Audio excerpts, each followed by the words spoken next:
This episode of the Modern Therapist Survival Guide is brought to you by Thrizer. Thrizer is a modern billing platform for private pay therapists. Their platform automatically gets clients reimbursed by their insurance after every session. Just by billing your clients through Thrizer, you can potentially save them hundreds every month with no extra work on your end. The best part is you don't have to give up your rates. They charge a standard 3% processing fee.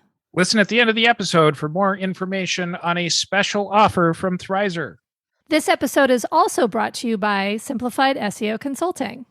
Simplified SEO Consulting is completely focused on helping mental health professionals get their websites to show up on Google. They offer trainings and small group intensives to teach you how to optimize your own website. Their next small group intensive is open for enrollment now and starts in August. Take the first step to reaching more ideal clients with their next small group SEO intensive. You don't have to be tech savvy to learn SEO. Listen at the end of the episode for more information on simplified SEO. You're listening to the Modern Therapist Survival Guide, where therapists live, breathe, and practice as human beings. To support you as a whole person and a therapist, here are your hosts, Curt and Katie Vernoy. Hey, Modern Therapists, we're so excited to offer the opportunity for 1 unit of continuing education for this podcast episode.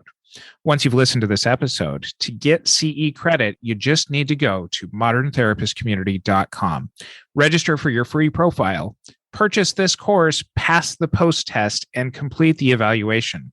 Once that's all completed, you'll get a CE certificate in your profile, or you can download it for your records. For a current list of our CE approvals, check out moderntherapistcommunity.com. Once again, hop over to moderntherapistcommunity.com for 1 CE once you've listened. Welcome back, Modern Therapists. This is the Modern Therapist Survival Guide. I'm Curt with Katie Vernoy, and this is the podcast for therapists about the things that we do and the clients that we see. This being our latest continuing education eligible podcast. We are talking about those clients who show up in our office who are leadership track, might be leaders, might be executives, and this coming fully out of Katie's expertise and a lot of what she does in her practice. She's doing a lot of the leadership on this episode today. So I am here as a passenger on Katie's leadership, and wow, that one just sank. And leadership. You had to say leadership. Mm-hmm. I'm at the helm of the leadership. Is that what you were trying to say? Yes.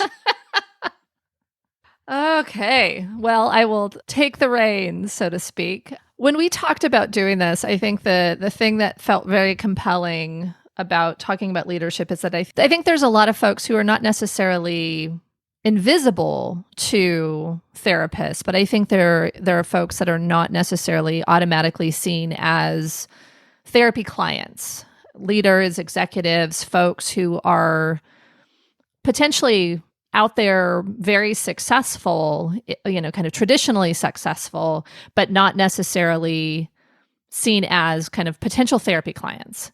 And if we really look at the current tasks of leadership, if we're looking at navigating through a global pandemic, for example, or recession and inflation and war or international conflicts, or navigating through shipping concerns, or folks who now want to work from home, or all of those things, and the racial reckonings, the social unrest, all of the rights, and having to figure out how do I take care of my people. Right now, leaders are having a very challenging time if they are aware. I mean, obviously there's leaders that would want therapy and leaders that would not. But I think that they are typically seen as other. They're isolated. They're often emotionally dysregulated themselves. Like therapists, they're also going through these crises while having to help navigate through these crises for groups of folks. And so I think that just recognizing that the job of leader is tough and that there's a lot to dig in there, as well as there are more and more folks who are stepping into leadership or should be in leadership who've not felt empowered or prepared to do so because of a lot of bias and a lot of being passed over in previous iterations. And now, hopefully, we're bringing more folks to the table, or people are creating their own tables, and they're stuck thinking like, okay, how do I do this leader thing? So therapists need to be prepared. Leadership is important. I'll leave that there.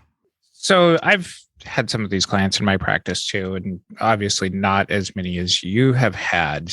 And maybe true to form to most of our non-CE episodes, why don't we start with what do therapists get wrong when these kinds of clients end up showing up in our offices? I think there's a lot we can get wrong. I don't know if folks are getting a lot of things wrong or not. My sense, even in just talking with you before the episode, is that people don't necessarily see career, maybe counselors do, but a lot of folks don't see career as their wheelhouse. Career assessment, intervening with work. I think folks don't necessarily see that as their lane. And so if they leave it unexplored, there can be a lot of stagnation, unless it's like this huge problem and I hate my job and they bring it as a presenting problem. I think a lot of folks don't think about actually looking at that as part of the whole person, or not in the depth that I think that people should. There was a recent article by Tang et al., 2021, it was in, I think, the Counseling Journal, about the importance of integrating career and mental health counseling. And so they're recommending that for every person, you do this thing, that you talk about their job. Because if you don't, if we think about how long people are working and how much time they spend at work, and not everyone does, but a lot of people spend a lot of time at work. A lot of people have their work is integral in their identity or central in their identity. And so it's something where when therapists don't even address it, I think that becomes really hard. I think there's this other piece of most people in leadership don't know what good leadership is, or what leader identity development looks like, or what it means to be a good manager, or that there are good managers and leaders, and that people have skills and values that are very helpful. And so there's a shying away of that and a misunderstanding of it that can be really hard for folks who are trying to move into those realms. One of the things that first comes to my mind is even just the way that our mental health system is set up, that, flip through the DSM for fun and look at just how many of the diagnostics has an impact on occupation. Yes. That I think that the bare minimum of training often ends up just leading us to make the person better so they can go back to work. That seems to be leading to such a big missing component to what you're talking about here. And further to that is, I know that there's a lot of hybrid programs here in California that teach both MFTs and PCCs, with the major difference being that the PCC component teaches about things like career assessments and this kind of stuff. But even a lot of the students that I talk to who are part of these programs are talking about how it still doesn't prepare them well enough to start to even conceptualize that these are major components of what's the difference between licenses, but even what we should be doing as far as talking about this particular aspect of the majority of somebody's waking hours 5 days a week. Well, and even how the DSM describes it is, my mental health is impacting my work. And yay, capitalism. Exactly. But I think there's also how work impacts our mental health and the interrelation between those two. I think we look at, is work okay? Is your depression impacting how well you're able to perform at work? But we're not talking about, is your work making you depressed?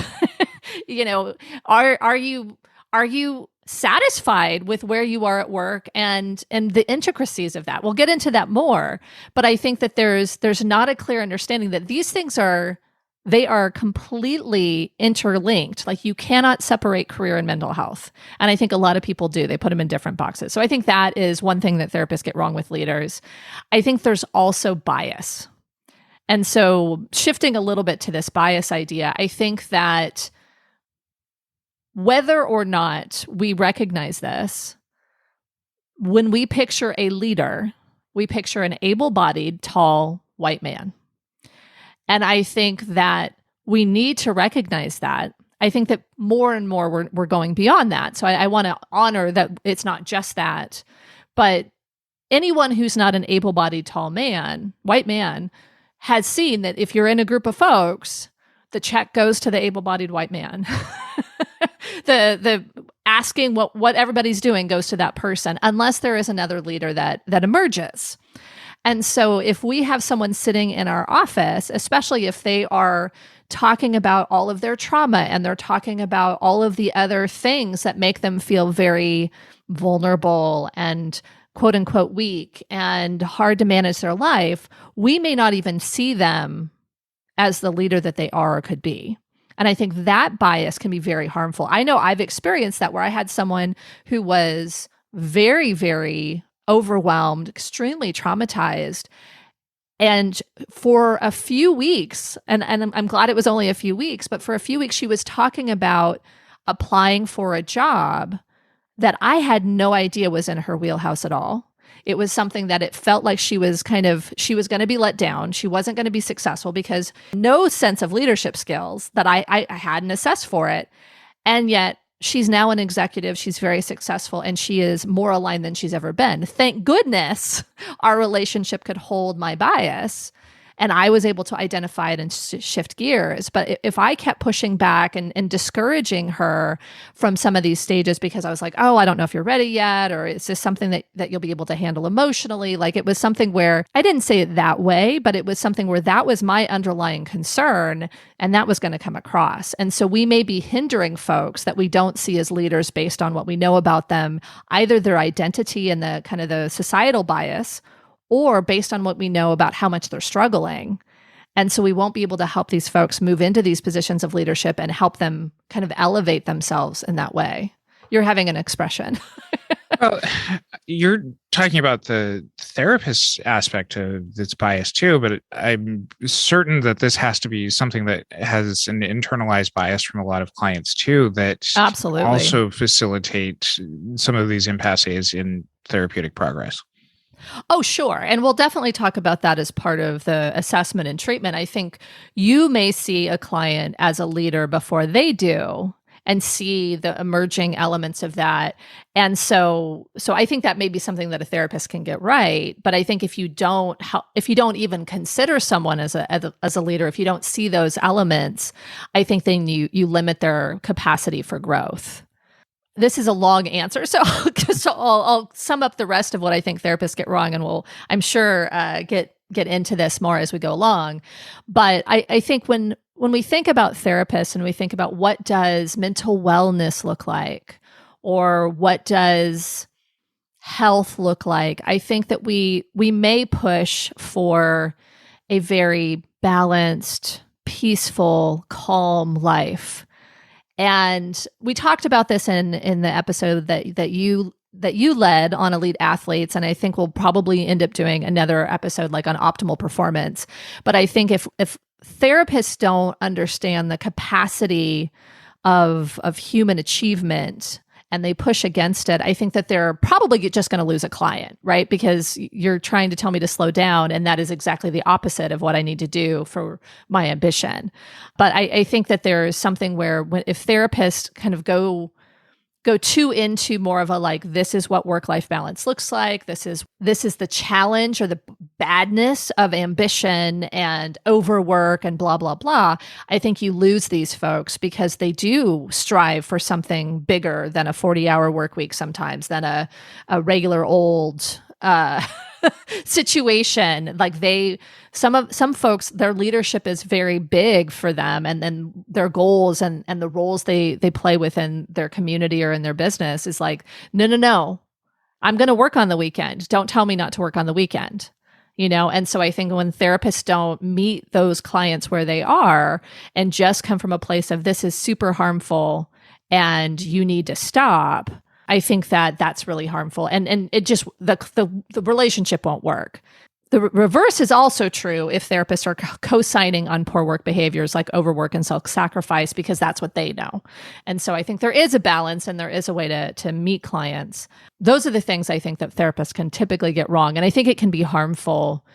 And we can talk about a bit more on why it's harmful as we continue forward. So I think it might be helpful before we start talking about the interventions here of maybe talking about what leadership is, and maybe working with leaders so that way, rather than just jumping right into all of the answers, let's create maybe more of like a why we're going in this direction here. Sure. I mean, I think with leadership and working with leaders, I think that the most important thing to know is that leadership can be taught. We'll talk about the developmental elements when we go through the leadership identity development model, but even someone that has none of the markers, none of the developmental milestones can still learn leadership. And so I think being able to recognize that any person in your office can learn leadership, may have benefit from leadership, whether it's leadership within their family, leadership, self-leadership, and being able to take ownership of the decisions that they make. I think that it's important that we understand leadership can be taught, which means you need to know how to teach leadership. And so we'll talk a little bit more about that. I think it's also important, and as we go through this, I think paying attention to what good leadership or management is really important. When you think of traditional leadership, what do you see leadership as? I'm not saying even necessarily what you practice, but when you think of like the stereotypical leader, what does that look like? The stereotypical leader is somebody who motivates, gets people to do their job, do their tasks, and do it on time. Okay. Look at that. It's kind of hierarchical, right? There's a leader, there's a follower, it's a position. I am the leader, I'm the manager, I'm the boss, I'm the expert. I may be also the motivator, but I am the person that's in charge. Right. And as we'll see, that is actually only the middle, the middle point of leadership identity development. When we really look at good leadership, it's not hierarchical. It's more of a process versus a position. It's collaborative, and it's truly interdependent.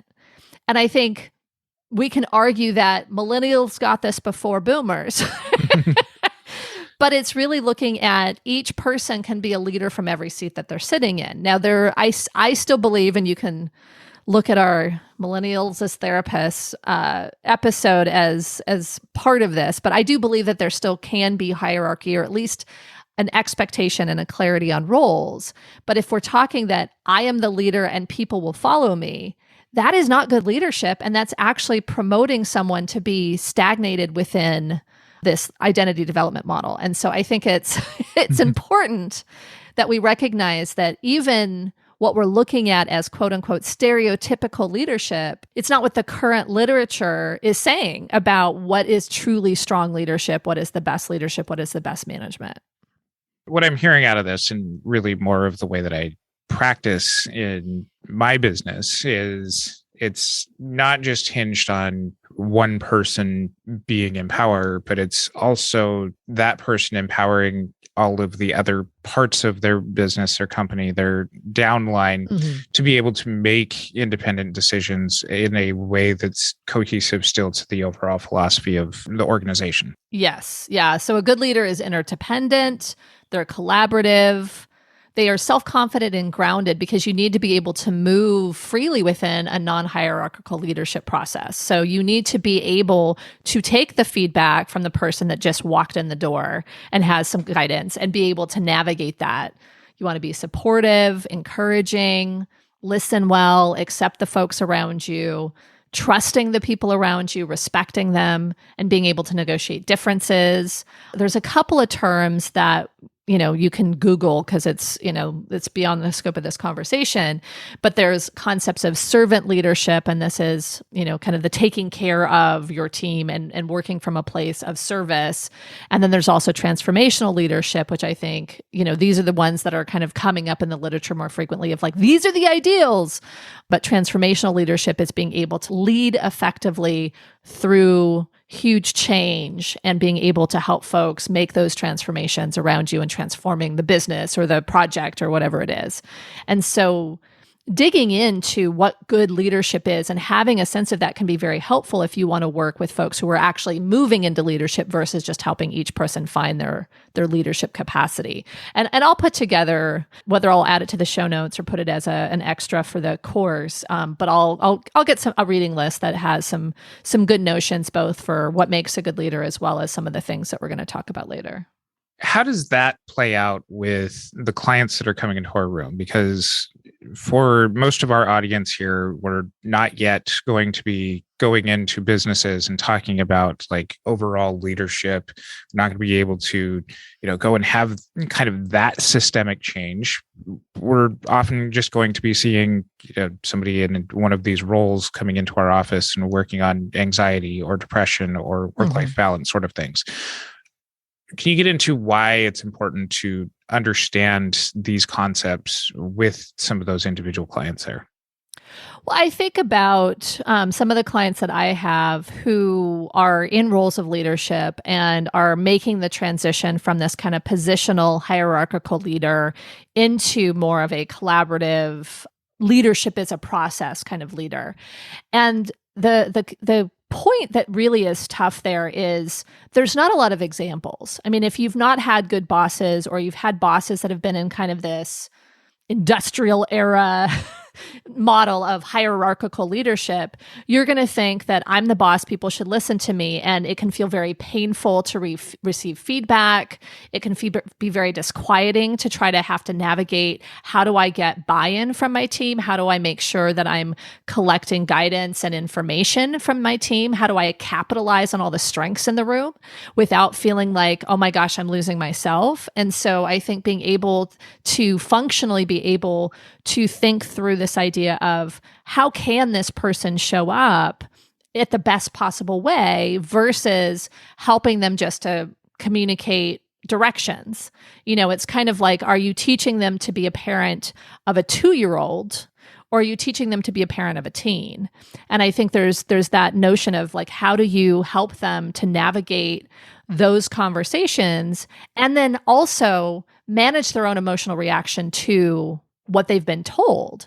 Because if you empower your team members and you're actually bringing them all into the conversation and collaborating with them and providing them with leadership opportunities within the system, you're going to get feedback like, I don't like what you're doing, or it feels bad when you say it this way.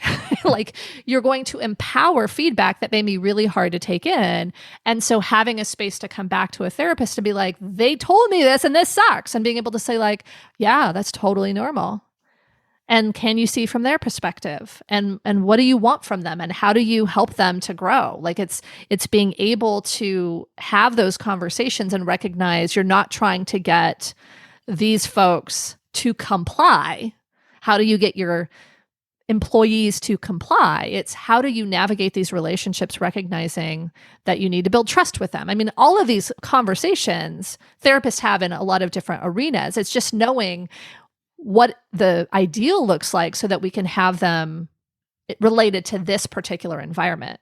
So it's helping to process more of their reactions to what's going on within their role at work, which does sound like something that a lot of therapists already have that skill in place for. Yeah, I think that the big difference is being able to know what healthy looks like. Okay. Does that make sense? Yeah. But some of what you're talking about is kind of this idea of leadership identity development. And obviously this is probably, for those listening for CEs, there's probably information here that you wanted to pay close attention to.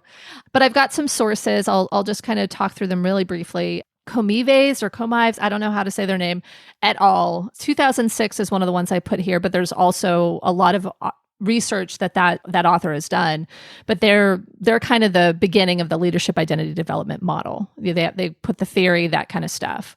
Murphy and Johnson 2011 talks about kind of the long lens at developmental approach. Wallace et al. In 2021. And then there's a couple of dissertations that are talking about things more like the social justice leadership and cultural roots and intersectional identities. So I'm pulling from all of those because I feel like I wanted to make sure that I talked through all of development as well as kind of cultural and identity elements that are important to recognize throughout the stages of leadership identity development. going through the stages of leadership identity development, there's 6 stages, the first of which is awareness. Yes, awareness is like the first time you recognize that your parents have kind of power, influence over you. It could be seeing public figures. It's recognizing that leader exists, that role exists. That's what the awareness stage is. Okay. And then the second stage is exploration and engagement.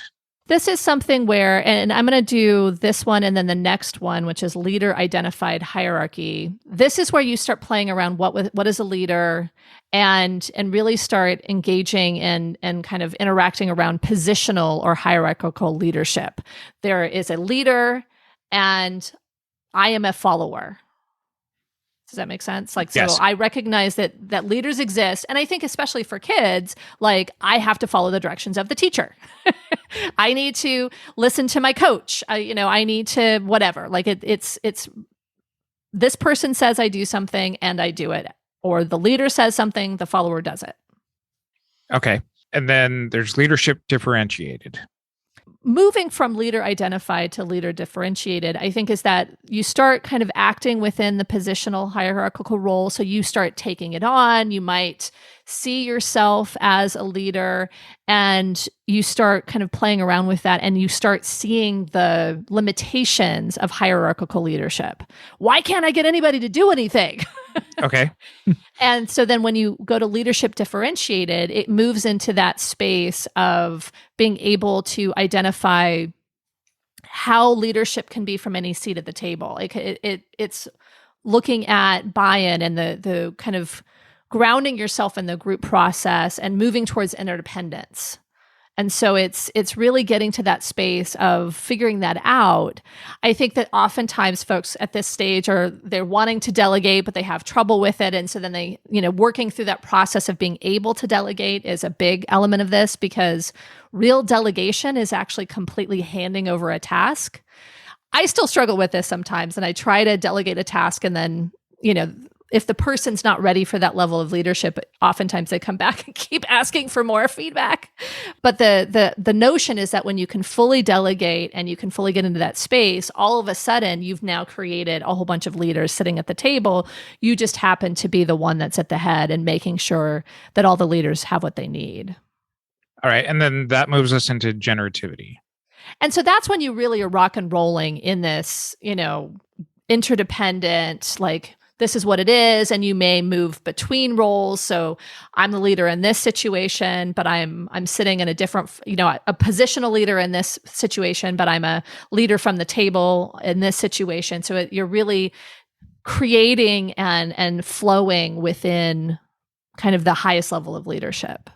And then finally, that leaves us to integration and synthesis. And this is where there's integration and synthesis, there's the reflection, there's the understanding, but then you start looking at leadership pipeline and mentorship. And so this is you moving into the stage of, I want to bring leaders up behind me. And so it's recognizing that I'm not just holding the reins like the hierarchical leader. It's, I've now moved in and I've started empowering folks. And now I'm tapping folks to follow behind me, because whether it's I'm ready to retire, I'm ready to step back, I'm ready to move into more of a consultant role. And so that is the kind of final stage of leadership identity development. And so just for the folks at home, it's awareness, exploration and engagement, leader identified, which is a hierarchy one, leader differentiated, which is a relational interdependent one, generativity, and then the final stage is integration and synthesis. So when you're working with clients and working through kind of these processes, what do you see as being some of the individual characteristics that might make people fall towards either hierarchy or leadership identified versus leadership differentiated? You've mentioned some of this in ways of kind of like developmental stages, but assuming that most of the clients that are coming into your office are not going to be 4-year-olds being like, all right, I see mom and dad and the teacher and I need to listen to the coach, but that you're going to be working with adults in, business positions or trying to get a nonprofit started or going off the ground or a new board member. what kinds of things do you see as being developmentally things that clients need to go through to be able to maybe progress from one of these stages to another? That's a good question. I think when I see folks, and we'll go more into this when we get into treatment, but when I see folks, oftentimes they've hit a stuck point. So potentially it's they don't know how to delegate, or they're getting feedback from their team that feels hard because they've started to empower their team, but they're not really ready to engage in that interdependent process. And so they hit some of their points where it's just like, well, I just don't know. Like, like I am capable. I know I'm capable. I care most about it. So delegating this to someone else, it's easier for me to just do it anyway. And so then it's working through how do you help them, because there's a motivation to delegate, whether it's external, like your boss says, you need to be able to do more, stop doing the little shit, or it could be internal, like I'm overwhelmed, I have too much to do, I want to delegate some of this stuff, but it's so hard because people are bad. I can't get anyone to stick, or I can't get anybody to do this right. And so I think it's kind of, you hit some of these stuck points that then is what they bring into treatment, right? Or right. I'm working too many hours and my spouse is pissed at me, or whatever it is. It's like you come into this and it's like, okay, well, wait a second. Where are you at? And oftentimes people are stuck in this hierarchical thing because they know they can trust themselves. They may not know they can trust anybody else. They don't have the confidence to sit in their leadership and have people inspect it, look at it, challenge it. And so they're feeling like they're hanging on tight and that they're at the highest level of their competence, and they can't see what it looks like to be at the next step. And so to answer your question, I guess it's helping them to feel more grounded in themselves, working with them on the skills to be able to bring other people to the table, and then the emotional regulation and the perspective to be able to take in what that actually means, because it is a much more challenging way to lead. If you lead with an iron fist, you get folks who want to be compliant and you get done what you want to do. And it's stagnant. It's like only your vision, only your ability is executed.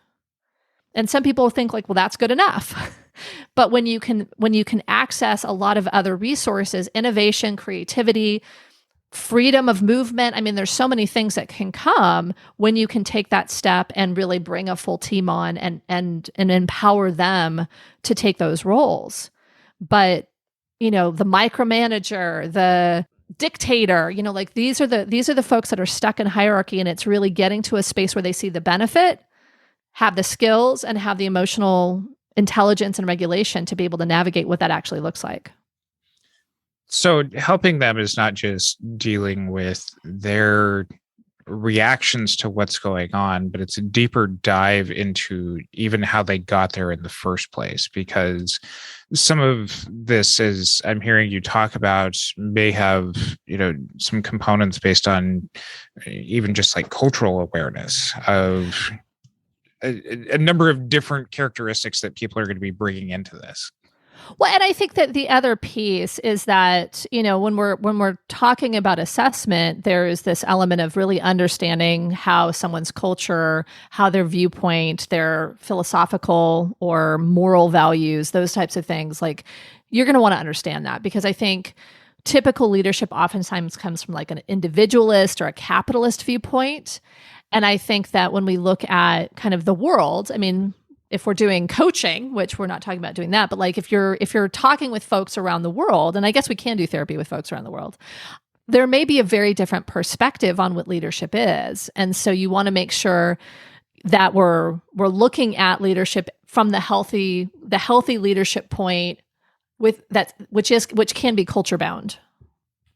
So I think that's that part. But let's actually talk about the rest of the development, because I think that when we start talking about development, you'll see where therapists can really dig into this stuff and it becomes very familiar, I think. No, if we're continuing to look at like the leadership identity development model, we can start from the very beginning and we understand that how we view leaders are based on the authority figures, our parents, the parenting style, the attachment. Like, if we have authoritative parents, we're more likely to be authoritative leaders, which actually aligns much better with this kind of non-hierarchical, community-centered, relational, potentially even collectivist model. But if our parents are authoritarian, we're going to end up seeing that as how things get done, right? Like, the people who are in our lives, as we're learning what it means, what leaders mean, that impacts our view of it and can be very, very hard to overcome because you haven't seen a different way, right? And so understanding that first piece that you're saying with leadership are the authority figures. It can be the attachment style. I mean, and I actually didn't mention the laissez-faire parent that potentially gets leaders that are, they don't know how to get accountability because they've never had it, right? So I think there's so much in someone's early childhood that impacts the type of leader that they are. And we may have already brought it up in our assessments of our clients. It's just understanding how that development also impacts leadership development, not just kind of all the other relationships they have. So nature versus nurture in some of this, in being able to navigate this, trying to picture how this fits when you have an emerging leader, you have somebody who's maybe on the cusp of moving up, where their style or how they were nurtured doesn't necessarily fit within, the upper level management or higher level people that might come from more of that hierarchical standpoint or that iron fist standpoint that you were mentioning. That is it depends. One of the pieces that can be very challenging when you're working with any leader, but especially emerging leaders, is that they may find themselves within a group that doesn't align with them at all. That they are in an industry or in a company that is this iron fist hierarchical model, and it could be that they just don't align. And so you can decide, or your client can decide, and you can help them whether they work to fit within the system or whether they try to shift the system. It's hard to decide which way is best. I think sometimes if you're able to shift the system or find a company that's more aligned with the way that you view leadership, I think that can be helpful. But it can also feel very powerful to be able to shift it.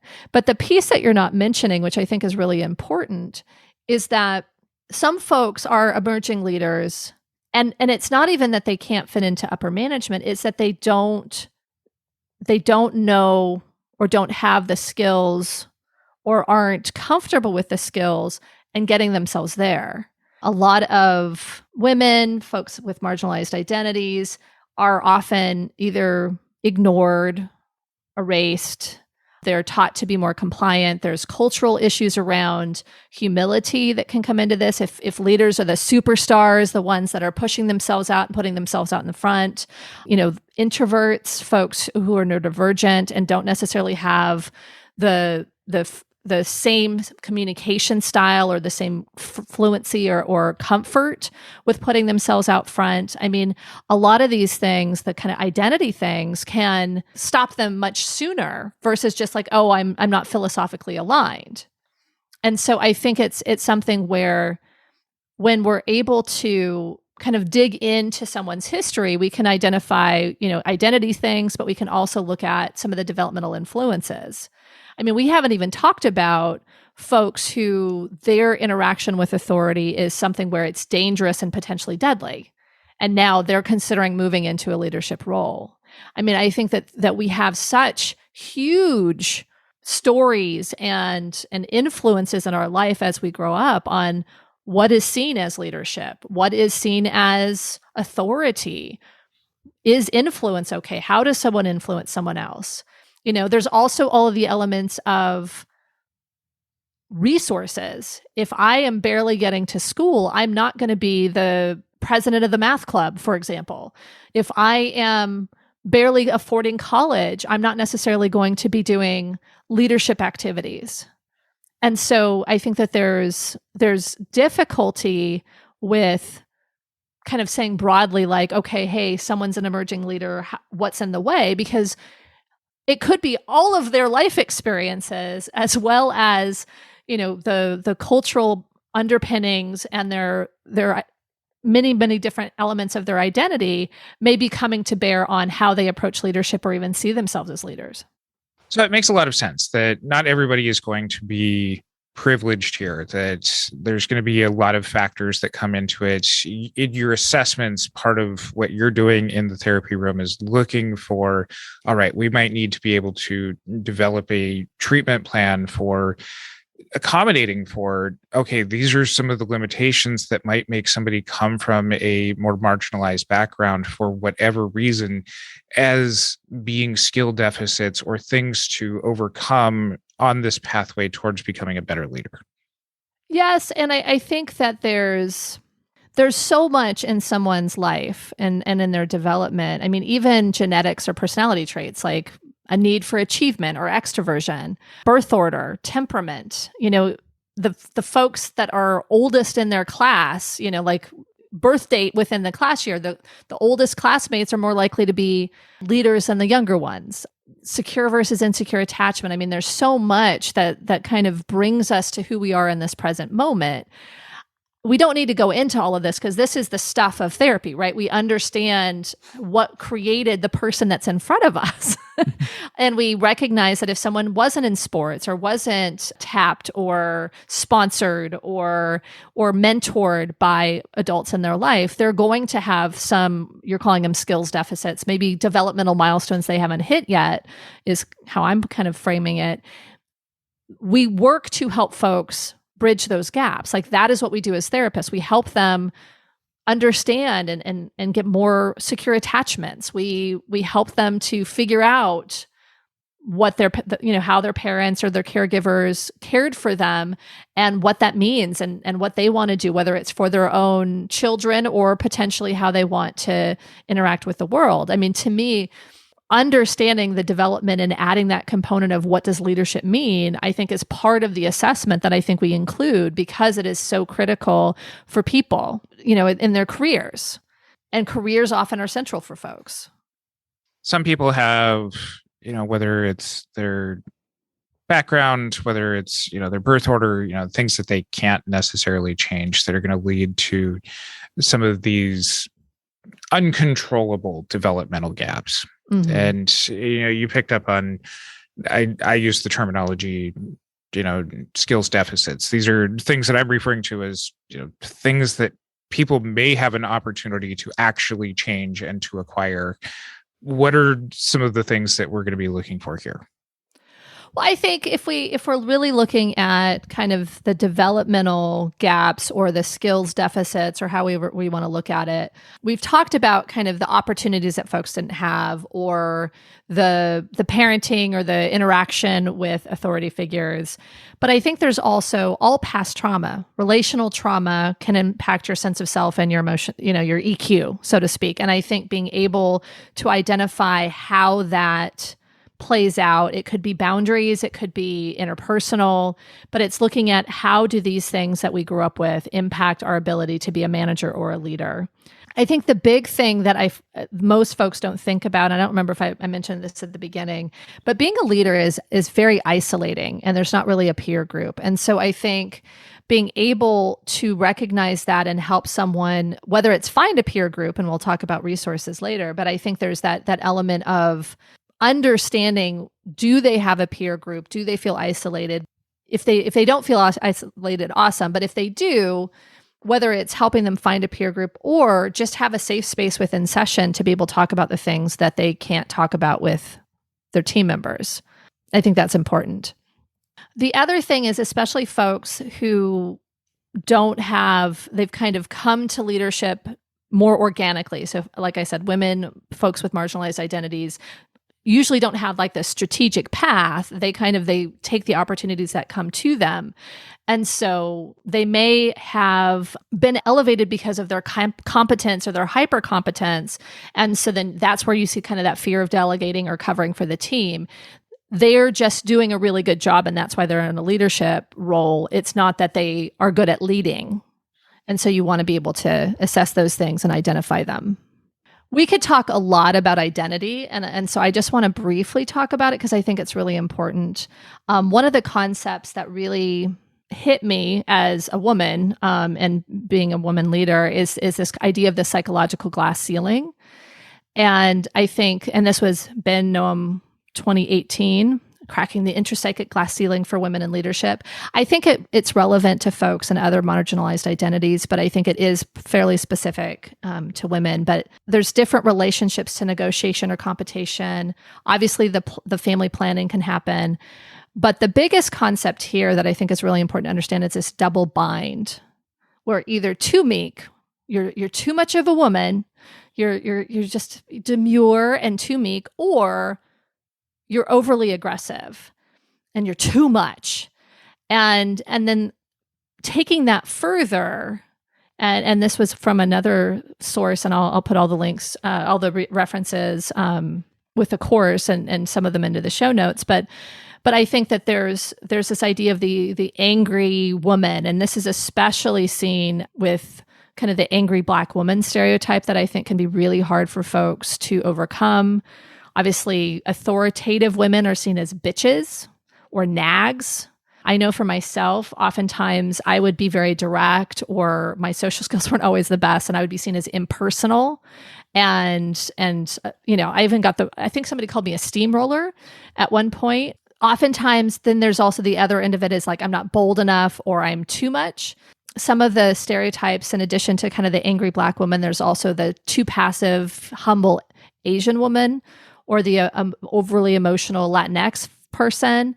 I think that there is oftentimes these stereotypes that can really hit someone, and that can get in the way of them being able to be a good leader. First off, because they're not given the positions, but it's also something where they're navigating these stereotypes and having to twist themselves into pretzels in order to fit in that little tiny line that is between too much and too little.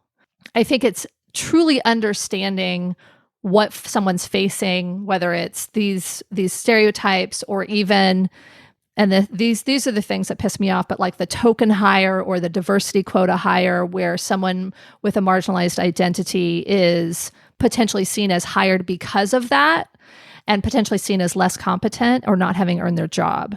And so I think being able to open space for that and be able to provide compassion, I think that can be helpful, but I don't know that we change that unless we help empower more leaders, more diverse leaders who can then hold space for all types of leaders. So systemically, I think part of the solution is having therapists be able to continue to support folks in moving into leadership effectively. But there's some pretty nasty stereotypes that I think a lot of folks who are not traditional, quote unquote, leaders face when they try to put themselves out there. It's kind of that whack-a-mole. You rise your head up and you're getting ready to get popped down. And so you rise it up over here and, nope, you don't fit there. You don't fit there. You're too much. You're not enough. And and I think that's an important part, I think, for folks to be aware of. So I imagine that creates a lot of feelings around lack of safety, lack of fitting in, lack of even just kind of self-worth as far as, do I really even fit in here? A lot of things that I think there's a lot of discussion in our field about imposter syndrome, but as this particularly fits within kind of this broader systemic sort of issue that doesn't necessarily have kind of an individual efficacy about it, I guess, is maybe the way of framing it here. Yeah, I mean, I joke that imposter syndrome is, it's like, oh, well, you are seeing yourself as an imposter and that's a problem. But if you are told frequently that you are an imposter, or you're invalidated, ignored, or erased, I mean, is it imposter syndrome, or is it responding to what people telling you that you are? And there was a study about, kind of looking at how to rebalance organizational power for female leaders. It was Aldridge in 2019. But you're right. I mean, there's this lack of confidence, lack of legitimacy and authenticity. But the part that really can get in folks' way, and I experience this dramatically, is kind of this tentative leader behavior, where they do a little bit, but they step back, or they're not completely sure. And they're trying to kind of navigate, how do I fit into that little tiny narrow window of what's acceptable? And so then they don't take the bold steps. They don't do the things that they think might work because of fear that they're quote unquote doing it wrong. And so then they aren't good leaders because they're being very tentative. And so it's this kind of vicious cycle, so to speak, of whether it's imposter syndrome or not, it's being in an unsafe setting where you don't feel valued, you don't feel seen, and having to try to really boldly step into leadership because you're under a microscope. So at this point in the episode, I think that we probably have to start moving into, what do we do with these clients? Sure. Of course. And so I think the first thing is being able to just know that these barriers exist and understand whether or not your client wants to overcome them. Some folks are like, it's just too much. This isn't my battle. This isn't my fight. I'm going to stick in this position and I don't want to make these steps, right? So to really engage in this, you want to make sure that the person is on board.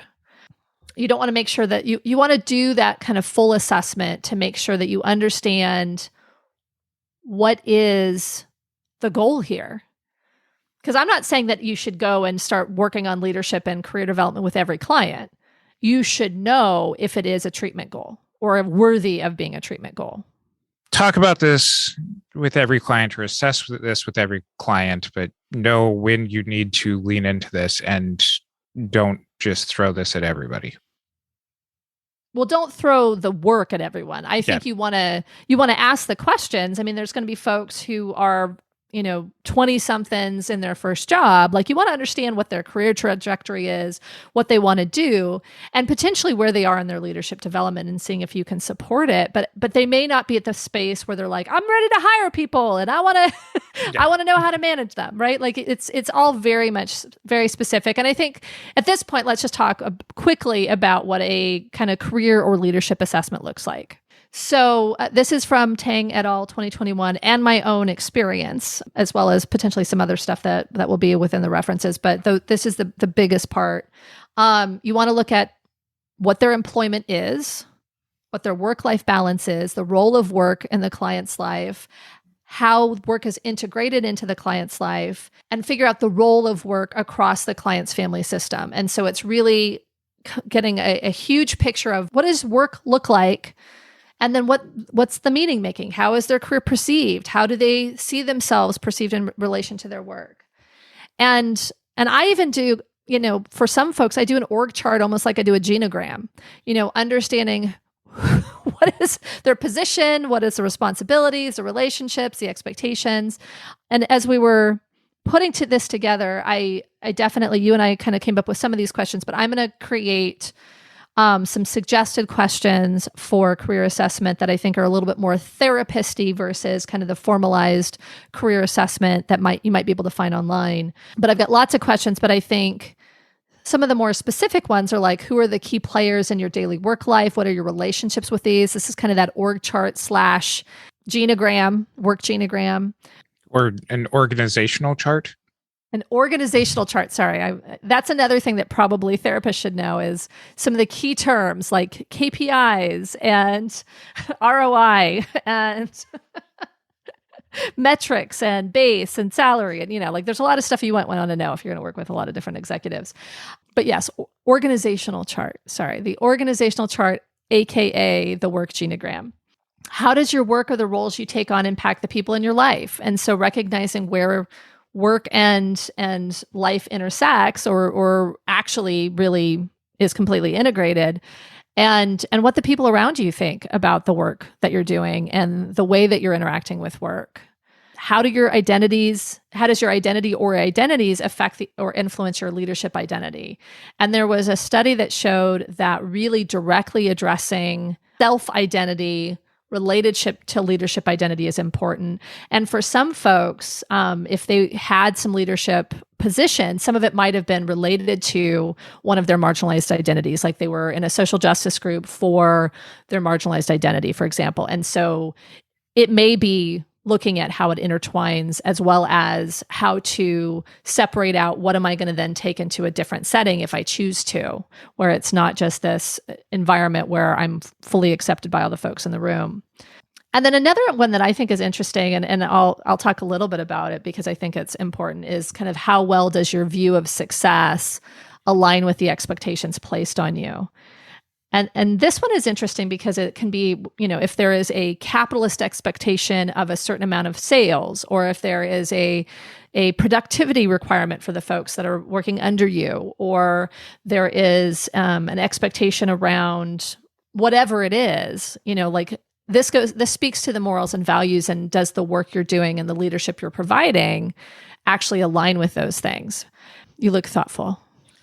As I'm sitting here listening to you, and maybe a lot of early career therapists or therapists who haven't developed working with this, part of what I'm picturing is just a lot of like, all right, we've talked about like values oriented matching into positions, but I'm just sitting here appreciating how much more in depth and thoughtful these questions are as far as actually helping clients move from, okay, yeah, I've checked those boxes, and now what? And these evoke just a lot more thoughtfulness than kind of like identify your values, find a place that works with this. That I feel is just kind of very prevalent with therapists who have not developed this part of their practice yet. Well, I think it's something where there's also life experience that can be brought to bear on this. I think for folks who entered into therapy as a first career, or haven't really had an experience in whether it's the corporate realm or a place where they were working in leadership, I think there's going to be a lot of stuff that you can't know. And as your life experience expands, and I think about kind of second and third career therapists that have some of this background, I think it's going through and assessing, what choices did I make? What did I see? Because when you're talking about this, like, there is a lot of nuance, but there's a lot to know to be able to identify that there is a there, if that makes sense. I mean, it's looking and saying, okay, what your work is telling you to do doesn't align with your values. For example, your work wants you to get recognized, notarized, or awarded, whatever, and that doesn't align for you. But the good work that you want to do, and building relationships or bringing in revenue, that is what you think is important. Okay, how do we pull those together? Is there a way to pull them together, or are they completely separate? And having a conversation about, if you're doing excellent work, could it be award-winning and also bring in money? It's understanding that there are conversations where we can get to a place of, and this is a question I ask a lot, can you make this work for you, or do you need to find a new place? And I think oftentimes my experience is folks that have less work experience, or have not stayed in jobs as long as I have, and whatever, don't necessarily see a pathway to, how do I stay here? How do I make this better for myself? Versus, let's just find you a new job. Let's just get you to go over somewhere else because this is misaligned. And so there's a lot of nuance in how do we interpret things? How do we understand things? What perspective can we bring to bear on the conversation? That I think some of it is life experience, but some of it is an openness that people will stay where they are. And it may not be what's completely best for their mental health, but it is best for their career or their personal situation. And so being able to support them and getting as close as possible to ideal within their current situation can be really helpful. Know what you know, have some experience, know what you don't know, and really be open and go through kind of your own process of being able to go through this. So that way you can help guide other people through this. Yeah. And while we're, moving more towards the interventions and the treatment modalities here, that this seems to be something where, kind of like with good leaders, there's a knowing the pace and the pressure to do things, that it's not just being able to go through and just take checklists and be able to check off boxes of, all right, I did this thing and that now it's done. Yeah. So speaking of checklists and interventions. Well, before we move on to checklists, I think the piece that just really popped into my head, and I think I said this earlier, but I want to emphasize it here, is that when someone is wanting to do this work, like directly do this work, saying that they are a career therapist or an executive therapist or whatever, like they really want to dig into this work, I think it's really important that you understand the impacts of your own work trauma and your own leadership development and doing some of this work yourself. Because if our work trauma suggests that everyone's going to be burned out, or if our work trauma suggests that all corporations are evil or whatever. Or even on the other side, that if you just continue to show up and put your head down and do your work, that you're going to get recognized.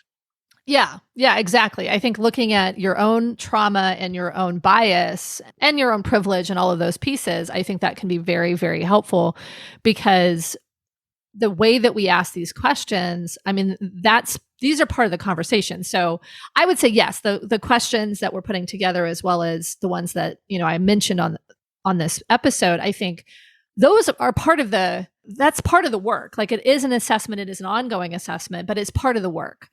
But to your point, getting to specific interventions, potentially check boxes, whatever that you want to call that, I did find something that aligns really well with what I already do. So that's good. I like to be affirmed that I'm doing a good thing. But Chen and Hong in 2020 talked about the Career Human Agency Theory, or CHAT. And it really draws pretty heavily on Bandura's work, talking about human agency, so intentionality, forethought, self-reactiveness, and self-reflection, looking at the personal level, the relational level, and the collective level. And so the first stage is looking at, what do you want to do? And so this is looking at self-knowledge, kind of the process of meaning making, and the construction of identity. And so part of this is the assessment. And the reason I said it was an ongoing assessment is that it's really helping someone to understand what it is they want to do. And if you've got an executive who's already in that spot, it could be, I want to stay in this, or at this level. It could be, I want to continue forward, or it could be, I want to get the heck out of here because I'm burnt out, I'm exhausted, and I've got golden handcuffs, and I want to make money, but I don't have the juice anymore, right? And so it's figuring out, what do you actually want to do, and where are you within, like, what is the alignment within your identity as a leader or an executive or whatever, because things change. With all folks, they can change. But it's that element of, like, know yourself. And my model that I created, like, everybody's supposed to create a model for their coaching or whatever. This was the clarify. What is it that you want to do? What is it that's true in this moment? And really get really clear on that. And there are some folks that are just like, I'm miserable and I have no idea what I want to do. And there are other folks that are like, I am done and I don't see the pathway out, but I want to start my own business, or I want to move up in leadership, or whatever it is. Like, it's really digging in and holding the space for any opportunities that are available. When I do a lot of teaching, I like to have people maybe reflect a little bit on their own process to drive some of these points home a little bit. So, there's a lot of people, go through an example here. There's a lot of people in our field who want to help people. Yes. How would this look for somebody going through that conversation? Like, I want to help people. I want to have my practice. I want to have, I want to make the world a better place. Where do you go with something like that? So I can speak to what I say to folks like that is, okay, so what about helping people is compelling to you? You don't need to answer those questions. So what about helping is compelling to you? What is the best part of it? If you want to practice, what does that actually look like functionally? So what does a practice mean? Is that 30 clients a week? Is that 5 clients a week? Is that 10 clients a week? Is it running a group practice? Like, functionally, what does that look like? And how does that fit into your work-life balance or integration? And then it's also looking at, what is your mission, vision, and values for your life? So what is most important to you in your life? And mission and vision oftentimes are more specific than I want to help people. It could be I want to help these types of people, or I want to help in this way, or, and usually there's some story behind it. But values can be very interesting because you would assume, well, my value is helping people. My value is providing this service. But some people are like, I want to make a good living. And so understanding, okay, well, let's figure out what you can do that align with your mission and vision, but make you the most money in the least amount of time. And so this goes into the second stage, which is how can you do it? And it really gets to a place where you're aligning what's happening with what you can actually do. And so this goes into career self-efficacy, as well as, kind of the outcome expectation goals and contextual influences. And what all of that means is, how well can you do your job? How well do you know your skills? What are the practical things that are in place, or what are the things that you need to add in order to be able to do what you want to do? And so, this chat model thing was like SMART goals, a roadmap, and then breaking down things into a series of small and concrete steps. Now, part of that is knowledge. Like, can you help someone make those small steps? Do you understand what that looks like? But it's taking, like, ideally, imagine, this is my second step, clarify and imagine, what is it you want to do? What is all the possibilities? And then how do you simplify it down to a specific plan? Like, what does that actually look like in the next 6 months? What does that look like in the next 5 years? What is realistic? And then the next step is actually taking action and then being available to process unanticipated outcomes and emotional reactions. So this is the stuff of therapy, right? Right. Somebody comes in and says, well, I went and I actually had the conversation with my boss about getting a raise, and they said that I'm not ready. And I'm devastated. And then it's being able to say, okay, well, what was that? What did that conversation actually look like? What did they say? Why aren't you ready? What do you want to do with that? Is this a place where here's some good feedback, you want to incorporate it? Or is it a place where this organization is not going to see your potential? Right? A lot of unprepared therapists in that situation are just going to ask a very general, like, how do you feel about that? Yeah.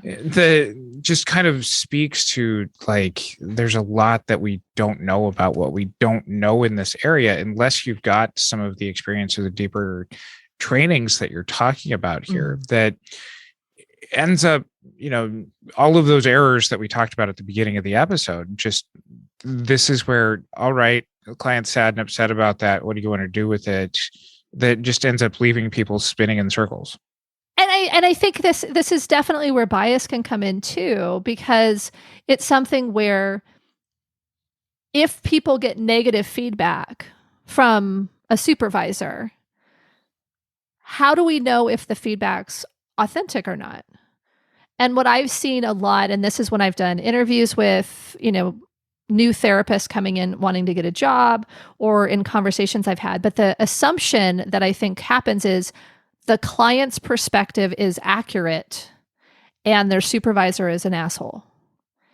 And for me, having been a supervisor, having been a manager, and I'm sure you could go to the same place, is there is a possibility that the supervisor is right on and all of this feedback is accurate, or at least accurate to a certain point. And so I think if we disregard uncomfortable feedback from the people around the client, we're not going to be able to help them to actually make some changes that might be helpful to them. Yeah.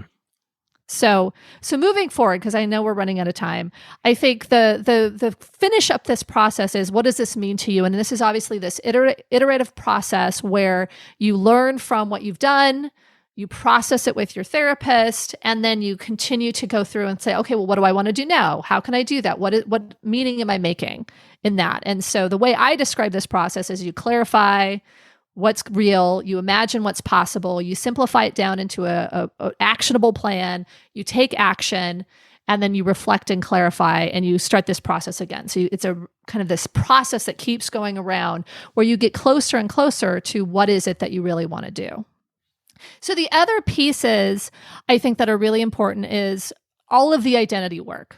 And I think we don't need to go into that. I think it's something where there's so many things we know about identity development that is the work of therapy, and it's just adding leadership development and leadership identity into those conversations. But it can also be helping with skills, building confidence and personal agency. And so understanding yourself and growing your skills and what you think you need to do as a leader. Attachment work, obviously this is the work of therapy. We know what that is. And then I think it's really important to recognize that executive coaching or working with someone's executive coach, I think can be hugely powerful.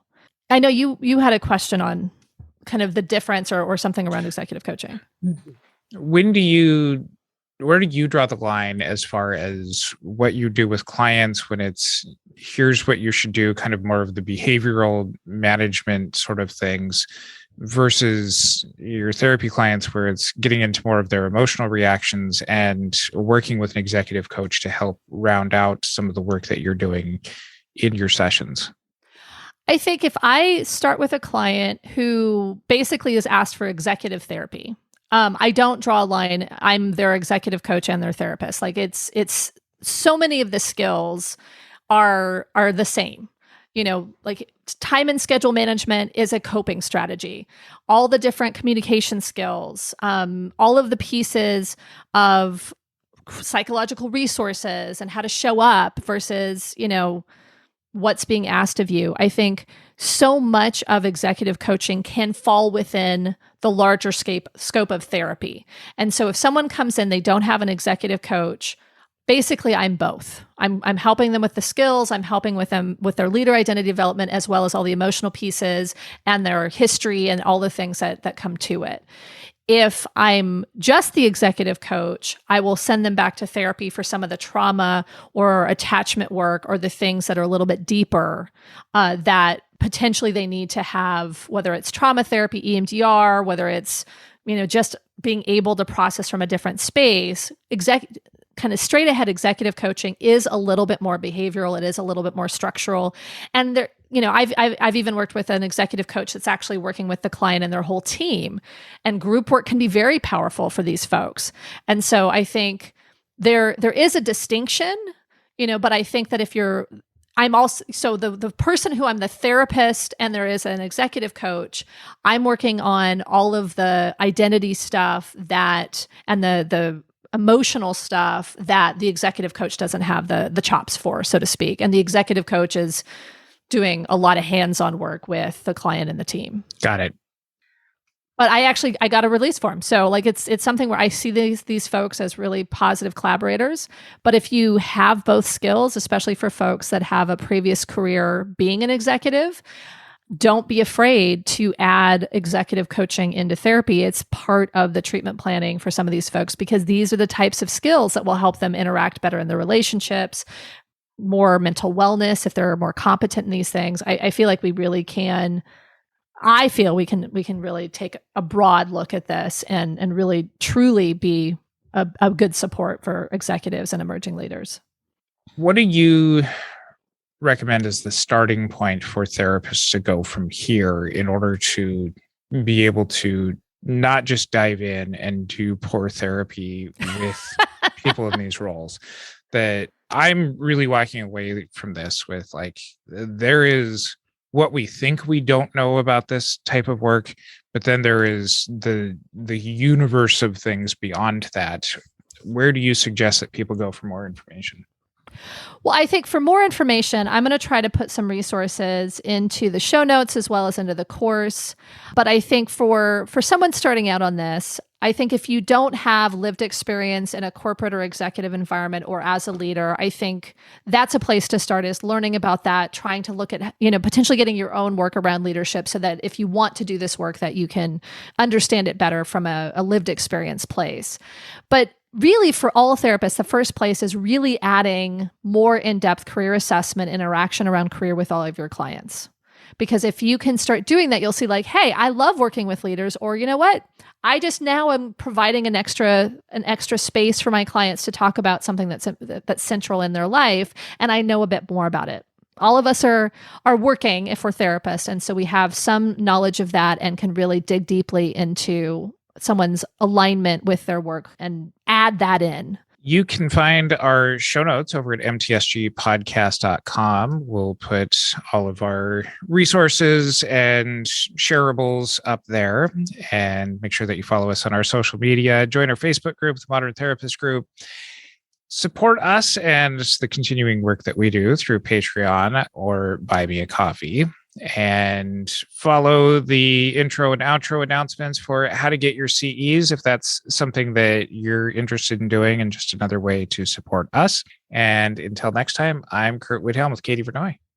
Thanks again to our sponsor, Thrizer. Thrizer is a new billing platform for therapists that was built on the belief that therapy should be accessible and clinicians should earn what they are worth. Every time you bill a client through Thrizer, an insurance claim is automatically generated and sent directly to the client's insurance. From there, Thrizer provides concierge support to ensure clients get their reimbursement quickly and directly into their bank account. By eliminating reimbursement by check, confusion around benefits, and obscurity with reimbursement status, they allow your clients to focus on what actually matters rather than worrying about their money. It is very quick and easy to get set up, and it works great with EHR systems. Their team is super helpful and responsive, and the founder is actually a longtime therapy client who grew frustrated with his reimbursement times. Thrizer lets you become more accessible while remaining in complete control of your practice. Better experience for your clients during therapy means higher retention.